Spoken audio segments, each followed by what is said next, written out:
Hello बच्चों, हमने प्रकाश का परावर्तन एवं अपवर्तन के भाग 1 में प्रकाश क्या है, प्रकाश का परावर्तन, उसके नियम और प्रतिबिंब क्या है, गोलीय दर्पण, प्रतिबिंब के प्रकार और प्रतिबिंब बनने के नियम, ये सब देखा था। अब भाग 2 में हम इसके आगे का अध्ययन करेंगे बच्चों। तो प्रकाश का परावर्तन एवं अपवर्तन में हम देखेंगे कि प्रतिबिंब की कैसे बनता है, विभिन्न स्थितियों में देखेंगे। बच्चों, ये सारणी देखिए। अवतल दर्पण द्वारा बिंब की विभिन्न स्थितियों के लिए बने प्रतिबिंब, कि हम वस्तु को अलग अलग जगह पर रख के देखेंगे कि प्रतिबिंब कैसा बनता है, उसकी स्थिति कैसी है, प्रतिबिंब का आकार कैसा है, प्रतिबिंब की प्रकृति कैसी है। तो पहली स्थिति है अनंत पे। प्रतिबिंब कहाँ बनेगा, उसका आकार कैसा होगा, प्रकृति कैसी होगी, हम चित्र के माध्यम से देखेंगे। दूसरा है सी से परे। सी का मतलब है बच्चों वक्रता केंद्र। अनंत और वक्रता केंद्र के बीच में हम वस्तु को रखेंगे, प्रतिबिंब कैसा बनेगा इसका हम अध्ययन करेंगे। तीसरी स्थिति है वक्रता केंद्र पर वस्तु को रखना, तो प्रतिबिंब कहाँ बनेगा, उसका आकार कैसा रहेगा, उसकी प्रकृति कैसी रहेगी। चौथी स्थिति है सी और एफ। सी माने वक्रता केंद्र, एफ माने फोकस बिंदु, तो उनके बीच में वस्तु को रखी है तो प्रतिबिंब कैसा बनेगा हम देखेंगे। पांचवी स्थिति है एफ पर, फोकस पर वस्तु को रखा है, प्रतिबिंब बनेगा अनंत पे, हम देखते हैं चित्र के माध्यम से। और अगली स्थिति है पी और एफ के बीच में। पी मतलब बच्चों ध्रुव, ये आपने पढ़ा है, मैंने बताया था पिछले वीडियो में। और एफ माने फोकस, इन दोनों के बीच में वस्तु को रखी है तो प्रतिबिंब कैसा बनेगा, इस पूरी सारणी का हम चित्र के माध्यम से बारी बारी से अध्ययन करेंगे। हम अब देखते हैं पहली स्थिति। अब देखिए बच्चों, बिंब की स्थिति देखेंगे। वस्तु कहाँ रखी है, अनंत पे, हमको दिखाई नहीं दे रही है बच्चों। वस्तु कहाँ रखी है, अनंत पर। प्रकाश की किरणें मुख्य अक्ष के समानांतर आ रही हैं। हमने पहला नियम पढ़ा था, यदि कोई प्रकाश की किरण मुख्य अक्ष के समानांतर आपतित होती है तो वह फोकस से होकर गुजरती है। ये मुख्य अक्ष के समानांतर आई, फोकस से होकर गुजरी, ये भी मुख्य अक्ष के समानांतर आई और फोकस से होकर गुजरी। देखिए, तो यहाँ पर फोकस पर दोनों किरणों ने प्रतिच्छेदित किया। प्रतिबिंब कहाँ बना बच्चों, फोकस पर बना। कैसा बना, बिंदु आकार का बना। ये प्रतिबिंब देखिए कैसा बना, बिंदु आकार का बना, वास्तविक बना और उल्टा बना। दर्पण के सामने जो प्रतिबिंब बनते हैं बच्चों वो वास्तविक होते हैं और हमेशा उल्टे होते हैं। और वस्तु अनंत में है, प्रतिबिंब कहाँ बनेगा, फोकस पे। ये ऑब्जेक्टिव में आपसे पूछा जाता है, हमेशा ध्यान रखेंगे कि वस्तु अनंत पर हो, प्रतिबिंब फोकस पर बनेगा। एक किरण आई समानांतर, फोकस से होकर गुजरी, दूसरी किरण आई समानांतर, फोकस से होकर गुजरी। दोनों किरणों ने जहाँ प्रतिच्छेद किया वहाँ पर प्रतिबिंब बना। तो यह हमने देखा कि जब वस्तु अनंत पर है तो प्रतिबिंब कहाँ बनेगा, फोकस पर। दूसरा देखेंगे बच्चों, वस्तु कहाँ है, सी से परे। सी ये है वक्रता केंद्र, उससे दूर वस्तु रखी है। आप देखिए सी से परे, अनंत और वक्रता केंद्र के बीच में। वहीं पहला नियम देखिए, मुख्य अक्ष के समानांतर प्रकाश किरण आई और फोकस से होकर गुजरी, पहला नियम। तीसरा नियम था कि यदि कोई प्रकाश की किरण वक्रता केंद्र से होकर जाती है तो उसी मार्ग में वापस लौट जाती है, लेकिन वो नियम यहाँ पर नहीं लग रहा है। तो दूसरा नियम लग रहा है, कोई प्रकाश की किरण यदि फोकस से होकर जा रही है तो वह मुख्य अक्ष के समानांतर हो जाती है। फिर से देखेंगे इसको, पहली किरण मुख्य अक्ष के समानांतर गई, वो फोकस से होकर गुजरी।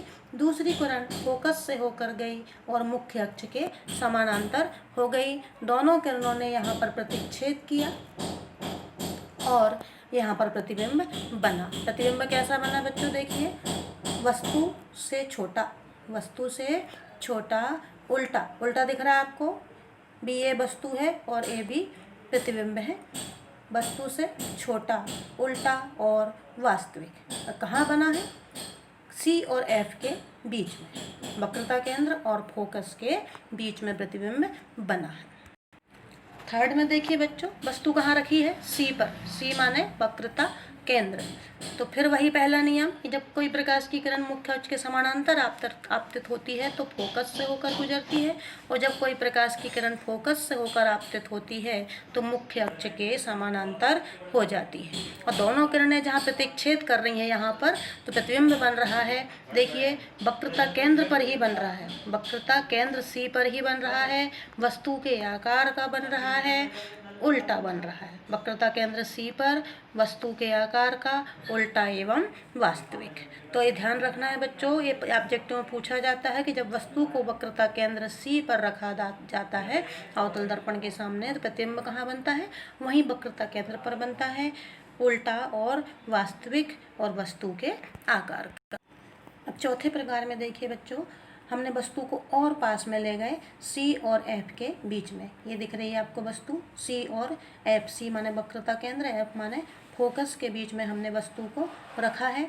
फिर से वही देखिए, पहली किरण मुख्य अक्ष के समानांतर गई, फोकस से होकर गुजरी, और दूसरी किरण फोकस से होकर गई और मुख्य अक्ष के समानांतर हो गई। दोनों किरणें यहाँ पर प्रतिच्छेद कर रही हैं और यहाँ पर एक प्रतिबिंब बन रहा है, उल्टा वस्तु से बड़ा, उल्टा वस्तु से बड़ा और वक्रता केंद्र से दूर, उल्टा वस्तु से बड़ा वक्रता केंद्र से दूर और वास्तविक प्रतिबिंब बन रहा है। पांचवी स्थिति में देखिए बच्चों कि प्रकाश की किरण को हमने प्रकाश की किरण नहीं, वस्तु को हमने फोकस पर रख दिया है। पूरे कहाँ पर रखी है, फोकस पर रखी है। यहाँ पर देखिए एक प्रकाश की किरण ये गई मुख्य अक्ष के समानांतर और फोकस से होकर गुजरी, और दूसरी किरण ये गई वक्रता केंद्र से और उसी मार्ग पर वापस लौट गई। जैसा कि हम जानते हैं तीसरा नियम है प्रतिबिंब बनने का, ये है पहला नियम और ये है तीसरा नियम। तो हम देख रहे हैं बच्चों, ये दोनों किरणें कहीं भी हमको मिलती हुई प्रतीत नहीं हो रही हैं। मतलब प्रतिबिंब कहाँ बन रहा है, दूर, जो हमको दिखाई नहीं दे रहा है, अनंत पर प्रतिबिंब बन रहा है। तो दर्पण के सामने बन रहा है तो सीधी सीधी बात है कि उल्टा बनेगा, वास्तविक बनेगा, लेकिन वस्तु से बहुत बड़ा और हमको दिखाई नहीं देगा। तो ये ध्यान रखना बच्चों कि वस्तु जब फोकस में हो, वस्तु जब फोकस में हो तो प्रतिबिंब कहाँ बनता है, अनंत पर बनता है। वस्तु जब फोकस में हो तो प्रतिबिंब कहाँ बनता है, अनंत पर बनता है। छठवीं स्थिति में देखेंगे, वस्तु को हमने और पास में लाए हैं पी और एफ के बीच में। पी ध्रुव है, आप जानते हो, पी क्या है, ध्रुव है, एफ क्या है, फोकस। पी ध्रुव और एफ फोकस, उसके बीच में वस्तु रखी है ए बी। तो इसमें देखिए प्रतिबिंब कहाँ बन रहा है, दर्पण के पीछे। प्रतिबिंब कहाँ बन रहा है, दर्पण की। एक प्रकाश की किरण वक्रता केंद्र से गई और उसी मार्ग पर वापस लौट गई, ठीक है। और एक प्रकाश की किरण ये गई, लेकिन ये सामने मिलते नहीं दिख रही हैं, इनको हम पीछे की ओर बढ़ाएंगे तो दर्पण के पीछे एक प्रतिबिंब हमको दिखाई देगा, ए बी, जो वस्तु से बड़ा है, सीधा है, वस्तु से बड़ा है, सीधा है और आभासी है। बच्चों ये ध्यान देने के लिए बात है कि जो भी प्रतिबिंब दर्पण के पीछे बनते हैं वो सीधे और आभासी होते हैं, लेकिन ये वाला देखिए वस्तु से बड़ा है, सीधा है और आभासी है। हम पढ़ेंगे अवतल दर्पण के उपयोग। इसका उपयोग सामान्यतः है टार्च, सर्च लाइट, वाहनों की हेडलाइट में प्रकाश का शक्तिशाली समानांतर किरण पुंज प्राप्त करने के लिए किया जाता है। हमने देखा था कि अवतल दर्पण प्रकाश किरणों को फैला देता है, इसलिए जो टार्च होती हैं, सर्च लाइट होती हैं और वाहनों की हेडलाइट में इसका प्रयोग किया जाता है। दूसरा देखेंगे, दंत विशेषज्ञ जो दांतों की जांच करते हैं डॉक्टर, वो अवतल दर्पण का उपयोग मरीजों के दांत का बड़ा प्रतिबिंब देखने के लिए इसका उपयोग करते हैं। तीसरा देखेंगे, इन्हें प्राय चेहरे का बड़ा प्रतिबिंब देखने के लिए शेविंग दर्पणों के रूप में उपयोग किया जाता है। दाढ़ी बनाने के लिए इन दर्पणों का उपयोग किया जाता है। सौर भट्टियों में सूर्य के प्रकाश को केंद्रित करने के लिए बड़े अवतल दर्पण का उपयोग किया जाता है। सौर भट्टियाँ होती हैं, वहाँ सूर्य के प्रकाश को केंद्रित करने के लिए अवतल दर्पण लगाए जाते हैं और इनका उपयोग उसमें किया जाता है। तो हमने 4 उपयोग देखे अवतल दर्पण के लिए। ये बहुत महत्वपूर्ण है परीक्षा की दृष्टि से। हर वर्ष 2 नंबर के क्वेश्चन में आपसे पूछा जाता है या फिर ऑब्जेक्टिव के रूप में इसको पूछा जाता है। अब हम पढ़ेंगे उत्तल दर्पण के उपयोग। आप सब जानते हैं कि उत्तल दर्पण का उपयोग वाहनों में किया जाता है। वाहनों में कहाँ लगाया जाता है? ड्राइवर अपने पीछे के वाहनों को देखने के लिए, पीछे का दृश्य देखने के लिए ड्राइवर के बाजू में एक मिरर लगा होता है, वह उत्तल दर्पण होता है। इसको इसलिए लगाते हैं क्योंकि ये सदैव सीधा और छोटा प्रतिबिंब बनाते हैं, सदैव सीधा और छोटा प्रतिबिंब बनाते हैं और ड्राइवर को अपने पीछे के बहुत बड़े क्षेत्र को देखने में समर्थ बनाते हैं। ड्राइवर देख पाता है कि पीछे कौन सी गाड़ी आ रही है, किसको ओवरटेक करना है, वो आसानी से देख लेता है। तो इनका उपयोग मैक्सिमम ड्राइवर के बाजू में जो मिरर लगा होता है उत्तल दर्पण के रूप में उसका उपयोग किया जाता है। और दुकानों में इसका उपयोग सिक्योरिटी दर्पण के रूप में किया जाता है। दुकानों में आप देखते हैं कि दर्पण लगा रहता है, वो पूरा वहाँ बैठे मैनेजर को सब दिखता है कि कौन व्यक्ति क्या कर रहा है। वहाँ बैठ के वो बड़े से दुकान का एक छोटे से दर्पण में सारा प्रतिबिंब देख लेता है।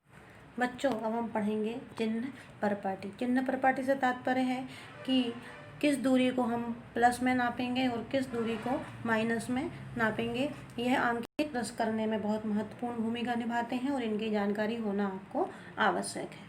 तो निर्देशांक ज्यामिति के अनुसार प्रकाश किरणों को हमेशा बाईं से दाईं ओर आपतित होते हुए माना जाता है। प्रकाश किरणें कैसी आती हैं? बाईं से दाईं ओर।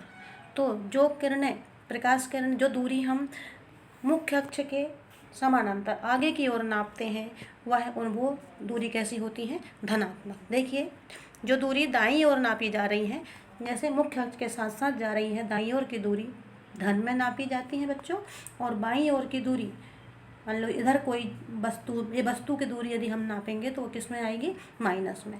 तो बाईं ओर की दूरी माइनस में, दाईं ओर की दूरी प्लस में, और ये जो मुख्य अक्ष है उसके नीचे, मुख्य अक्ष के नीचे की ऊंचाई को हम माइनस में, और मुख्य अक्ष के ऊपर यदि कोई वस्तु रखी है तो उसकी ऊंचाई को हम प्लस में नापते हैं। फिर से एक बार देखेंगे कि यह दर्पण अवतल दर्पण है। यदि अवतल दर्पण में हमें मान के चलते हैं कि प्रकाश किरणें हमेशा बाईं से दाईं की ओर आपतित होती हैं, जो प्रकाश किरणों के साथ दूरी हम नापेंगे, मतलब दाईं ओर की दूरी हमेशा प्लस में नापी जाती है और प्रकाश किरणों के विपरीत इस तरफ की दूरी, मतलब बाईं ओर की दूरी हमेशा माइनस में नापी जाती हैं। और मुख्य अक्ष, ये जो क्या है? मुख्य अक्ष हमने पढ़ा था पिछली क्लास में कि मुख्य अक्ष के नीचे प्रतिबिंब की ऊंचाई, वस्तु की ऊंचाई जो भी नापते हैं हम माइनस पे नापते हैं, और मुख्य अक्ष के ऊपर की जो ऊंचाई है वो हमेशा प्लस पे नापते हैं। इसको और हम आगे समझते हैं। देखिए, बिंब हमेशा दर्पण के बाईं ओर रखा जाता है। इसका अर्थ है कि दर्पण पर बिंब की प्रकाश बाईं ओर आपतित होता है। यह मैंने पहले ही बताया आपको। मुख्य अक्ष के समानांतर सभी दूरियां दर्पण के ध्रुव से नापी जाती हैं। देख लेते हैं हम, ये दर्पण का ध्रुव है। सभी दूरियां कहाँ से नापी जाएंगी? इधर की चाहे इधर की, दर्पण के ध्रुव से ही नापी जाएंगी। इधर की माइनस में और इधर की प्लस में और इधर की माइनस में। अब आगे चलते हैं।